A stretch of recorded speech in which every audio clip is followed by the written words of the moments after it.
Oi, gente, Shalom.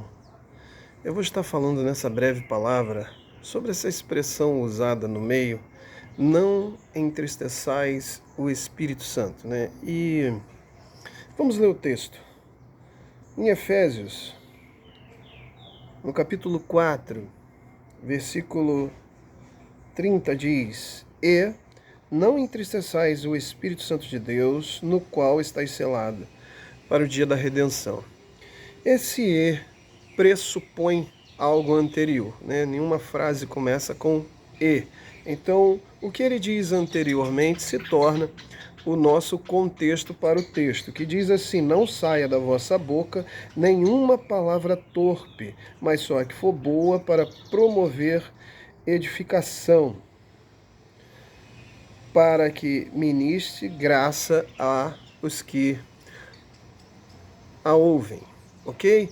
Então, muitas pessoas no nosso meio, isso se tornou também já um jargão, uma cultura no meio, acreditar que quando o texto está mencionando sobre entristecer o Espírito Santo, está se referindo a palavras de baixo calão, palavrões, roupas, costumes. Você está entristecendo o Espírito Santo assim. Não que de alguma forma nós, ou eu, Peterson, seja a favor de algum tipo de palavra indecorosa e por aí vai, os palavrões. Não, não é isso. A questão é entender o que realmente a Escritura está dizendo sobre entristecer o Espírito Santo nesse texto, ok? Então nós vamos tentar brevemente ver sobre isso, examinar sobre isso, né, na Escritura. A Bíblia usa uma expressão, a palavra de Deus usa uma expressão que diz assim: examinai as Escrituras. São elas mesmas que de mim testificam. Então ela testifica do Senhor, ela dá testemunho do Senhor Jesus e o verbo é examinar. Então nós vamos tentar examinar um pouquinho esse texto bem rapidinho sobre entristecer o Espírito Santo. E que vamos descobrir? Diz: não saia da vossa boca nenhuma palavra torpe. Primeira expressão aqui é torpe, ok?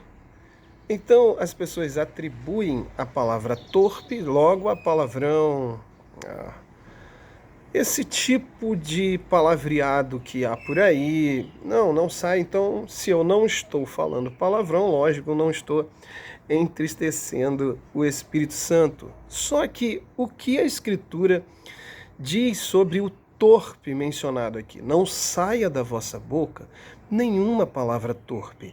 O que o Senhor Jesus, o que a Escritura está mencionando sobre torpe?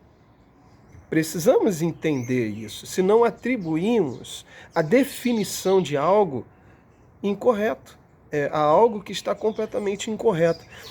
A palavra torpe mencionada aqui, ela é sapros no grego. Sapros, que significa, veja bem, sujo, apodrecido, decadente, estragado.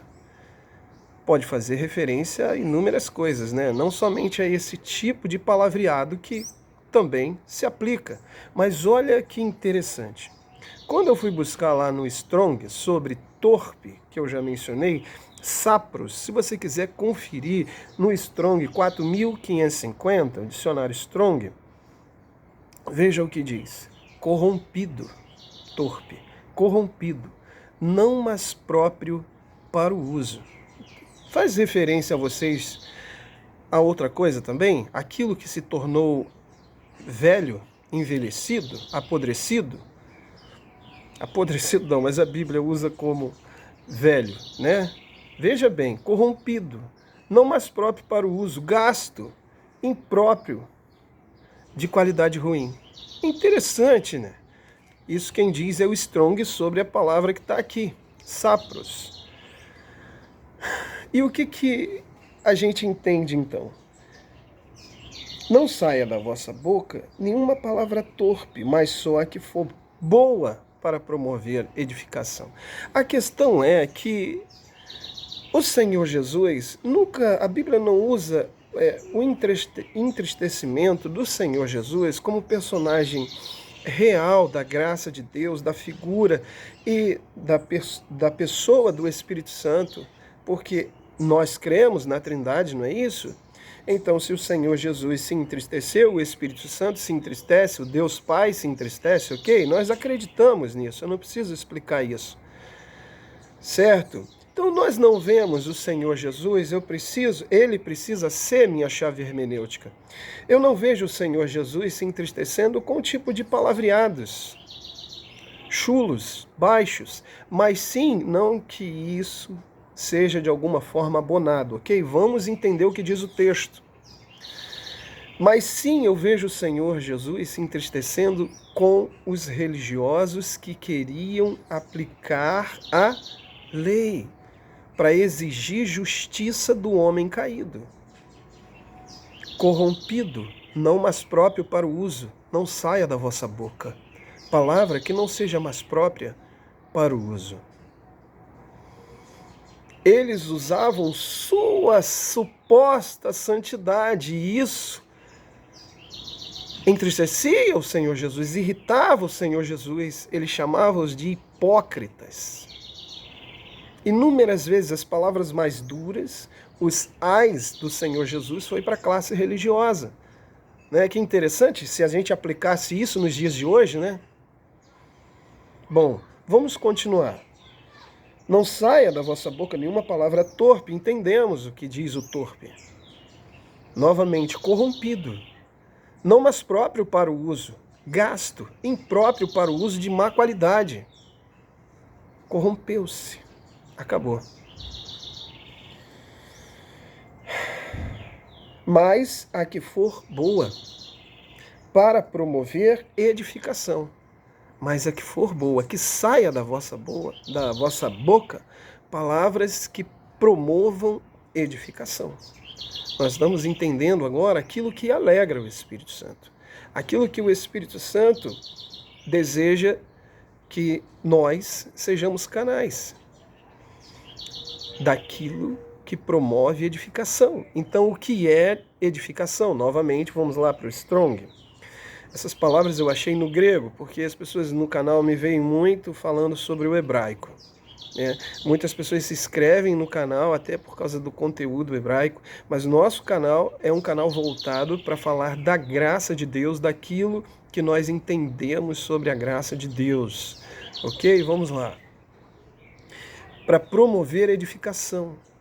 Veja, ato de que alguém promove ato de que alguém promove o crescimento de outro em sabedoria, piedade, felicidade, santidade. Strong. Oikodome, a palavra. 3.619, se você quiser conferir.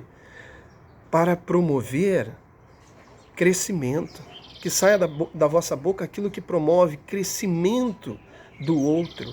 Esse crescimento em sabedoria, em piedade, em felicidade. Veja bem, o Evangelho é a boa notícia do Senhor Jesus, não são palavras coercitivas. Isso está entristecendo o Espírito Santo, né? De alguma forma coagindo a pessoa para manter um comportamento que no seu interior não aconteceu.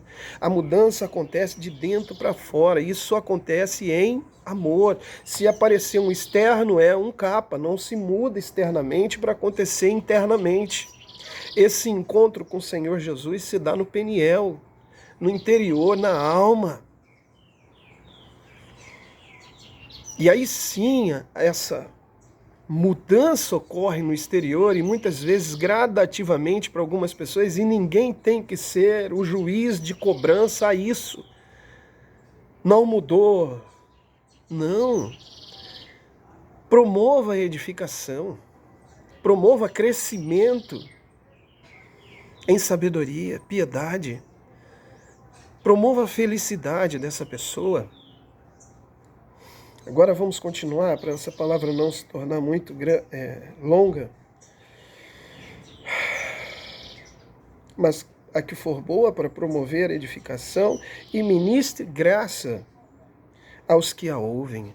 Olha o que alegra o Espírito Santo, o ministro da graça de Deus. O que acontece é que hoje em dia Raramente se vê um ministro da graça de Deus, essa é a verdade. Ministro da graça de Deus não procura púlpitos, não procura palcos, não procura luzes, não procura microfones. Ele está interessado na edificação do terceiro, no crescimento do terceiro. E não que ele apareça, mas que ele diminua e Cristo cresça. É difícil ver isso hoje. É difícil. Muitos querem se promover para ser recompensados. Me perdoem, essa é a verdade. Essa é a verdade.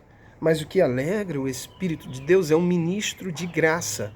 Veja, para que dê graça aos que o ouvem, para promover a edificação.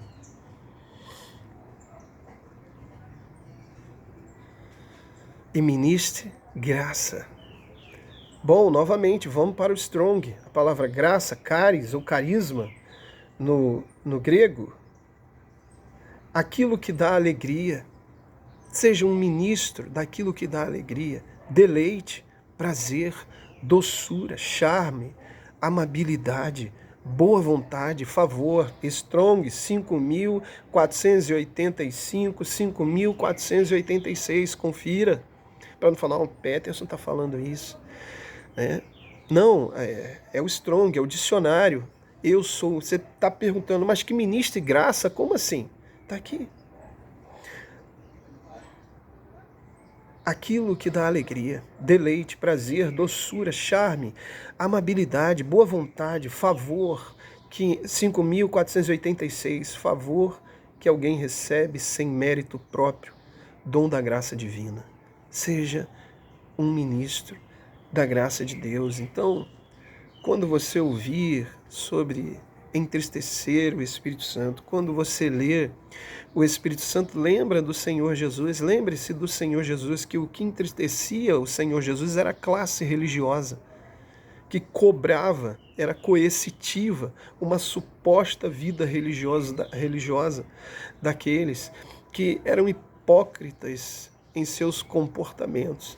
Pai, graças te dou, que não sou como este, mas jejuo, mas sou dizimista, mas vou aos cultos, tenho uma carteira de membro, sou pastor, sou diácono, sou presbítero, sou do Ministério de Louvor, sou do grupo de oração. Aqui está, meu currículo.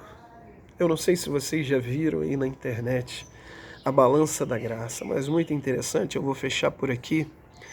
Já tem alguns minutos. É interessante esse vídeo e as pessoas que adentram a Graça Radical fazem parte do nosso grupo de WhatsApp. Caso você queira, deixa aí nos comentários. Um dos primeiros vídeos que a gente coloca para essa pessoa ver é a balança da graça, que está aí na internet. Eu não sou muito bom com isso, mas se vocês colocarem aí no YouTube, vai aparecer a balança da graça. E as pessoas aparecem diante de um tribunal, vamos colocar assim, né? São homens que estão ali avaliando aquela pessoa para ela entrar no céu. E aí as pessoas aparecem com seus currículos. Eu fui isso, eu fui aquilo outro. Eu fiz isso, fiz aquilo outro. E aí quando vão pesar o currículo deles, reprovado. Eu fiz isso, fiz aquilo outro, reprovado. A balança da graça. Até que aparece um cidadão com a fronte baixa. Ele não é de dura cerviz, cervical dura, mas com a fronte baixa. E na hora de apresentar o currículo aparece um homem que prefigura, é um tipo do Senhor Jesus, pega seu currículo e dá para aqueles homens que estão avaliando, eles colocam na balança e aprovado. Porque não é o meu currículo, não é o meu termômetro espiritual, é o currículo de Jesus que me adentra ao céu. Hoje minha vida, ela é uma resposta daquilo que ele fez por mim. Ela não é a causa foi a cruz, ela é o efeito do que a cruz promoveu neste homem. Existe a verdadeira mudança em nós, existe a gratidão do que a cruz fez por nós, do que ele sofreu por nós. Seja um ministro da graça. Ministre graça e você estará alegrando o Espírito Santo. Que o Eterno te abençoe. Shalom.